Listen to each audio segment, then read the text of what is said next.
پرانے وقتوں کی بات ہے کہ کسی گاؤں میں ایک غریب کمہار رہتا تھا۔ وہ اور اس کی بیوی دونوں مل کر مٹی کے برتن بناتے تھے۔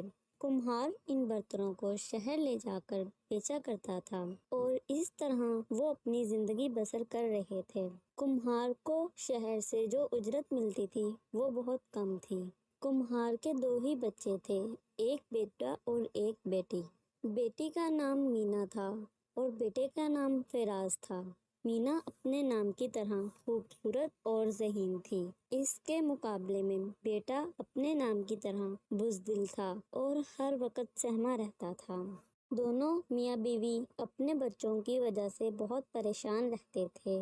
وہ اکثر ان کے مستقبل کے لیے پریشان رہتے تھے، لیکن کمہار کی بیوی کمہار سے کہتی ہے، تم پریشان نہ ہو، انشاءاللہ ہمارے بچوں کا مستقبل بہت اچھا ہوگا۔ ہماری مینا بہت پیاری ہے، انشاءاللہ اس کے ساتھ بہت اچھا ہوگا۔ ہمارا فیراز تھوڑا معصوم سا ہے، لیکن اس کا مستقبل بھی شاندار ہوگا۔ ایک دن مینا جنگل میں گنگناتے ہوئے جا رہی ہوتی ہے تو اتفاق سے وہاں پر ایک شہزادہ بھی شکار کے لیے آیا ہوتا ہے۔ بادشاہ مینا کی آواز سن کر جنگل میں اس کے پیچھے آتا ہے۔ مینا کو دیکھ کر اس کی خوبصورتی کی وجہ سے بہت زیادہ متاثر ہوتا ہے۔ شہزادہ، اے پیاری لڑکی، تمہارا کیا نام ہے؟ تم اس جنگل میں کیا کر رہی ہو؟ مینا، آپ کون ہیں اور مجھ سے یہ سب کیوں پوچھ رہے ہیں؟ میں ایک شہزادہ ہوں اور میں اس جنگل میں شکار کرنے کے لیے آیا ہوں۔ مینا شہزادے کو سامنے دیکھ کر خوش ہو جاتی ہے اور اس کو بتاتی ہے کہ جنگل کے ساتھ اس کا گھر ہے۔ اس کے والد مٹی کے برتن بناتے ہیں۔ شہزادہ مینا سے اس کے گھر جانے کی فرمائش کرتا ہے۔ مینا خوشی سے شہزادے کو گھر لے جاتی ہے۔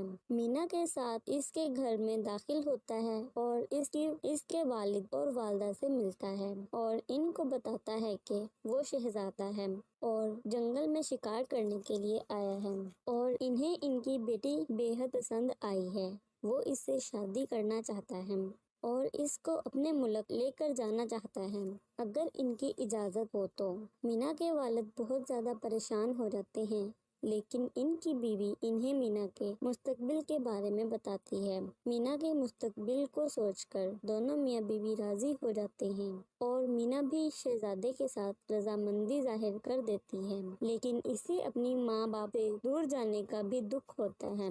شہزادہ مینا کی پریشانی دیکھ کر اسے تسلی دیتا ہے کہ وہ ہر سال یہاں شکار کرنے کے لیے آئے گا اور اسے بھی اپنے ساتھ ہی لے کر آئے گا۔ مینا شہزادے کی بات سن کر خوش ہو جاتی ہے اور خوشی خوشی اپنے ماں باپ کو الوداع کرتی ہے اور شہزادے کے ساتھ اس کے ملک روانہ ہو جاتی ہے۔ شہزادہ مینا کے والد کو بہت زیادہ جوہرات دے کر جاتا ہے۔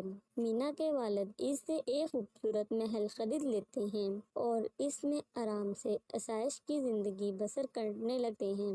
اب ان کے پاس زندگی گزارنے کے لیے آسائشیں موجود ہیں، لیکن وہ اپنے بیٹے کی وجہ سے اکثر پریشان رہتے ہیں۔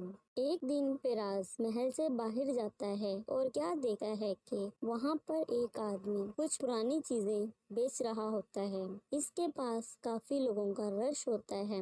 فیراز اس ہجوم میں داخل ہو جاتا ہے اور چیزیں بیچنے والے آدمی سے پوچھتا ہے کہ وہ یہ پرانی چیزیں کیوں بیچ رہا ہے۔ وہ آدمی بتاتا ہے کہ یہ سارا سامان عام نہیں ہے، اس میں یہ جوتے بہت قیمتی ہیں، یہ عام جوتے نہیں ہیں، یہ جادوئی جوتے ہیں، ان کو پہن کر تم جو بھی خواہش ظاہر کرو گے تمہاری وہ خواہش پوری کرے گا۔ فیراز یہ سن کر بہت حیران ہوتا ہے اور وہ یہ جوتے خرید لیتا ہے۔ جوتے پہننے کے بعد وہ اسے اپنی پہلی خواہش ظاہر کرتا ہے۔ وہ جوتوں سے کہتا ہے کہ مجھے میری بہن کے محل لے جاؤ۔ جوتوں کو حکم دینے کے بعد وہ خود کو ایک خوبصورت محل کے اندر موجود پاتا ہے۔ اندر اس کی بہن شہزادے کے ساتھ بیٹھی ناشتہ کر رہی ہوتی ہے۔ اس کی بہن اس کو دیکھ کر بہت حیران ہوتی ہے اور ساتھ میں خوش بھی ہوتی ہے۔ شہزادہ اس سے پوچھتا ہے کہ وہ محل کیسے آیا تو فیراز اس کو ساری بات بتا دیتا ہے۔ شہزادہ اس کو کچھ دن اپنے ساتھ قیام کرنے کے لیے کہتا ہے۔ فراز شہزادے کی بات سن کر انکار کر دیتا ہے۔ وہ کہتا ہے کہ وہ اگلی بار اپنے والدین کے ساتھ آئے گا اپنی بہن سے ملنے کے لیے، تو یہاں ضرور رہے گا۔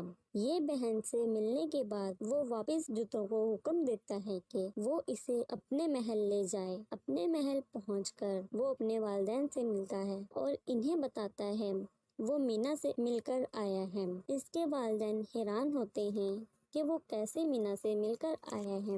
وہ ان کو ساری جوتوں کی بات بتاتا ہے۔ اس کے والدین خوش ہو جاتے ہیں اور اس طرح وہ اس کی والدہ اس کے والد سے کہتی ہے کہ میں نے کہا تھا نا کہ ہمارا فراز ایک دن ضرور کچھ نیا کرے گا۔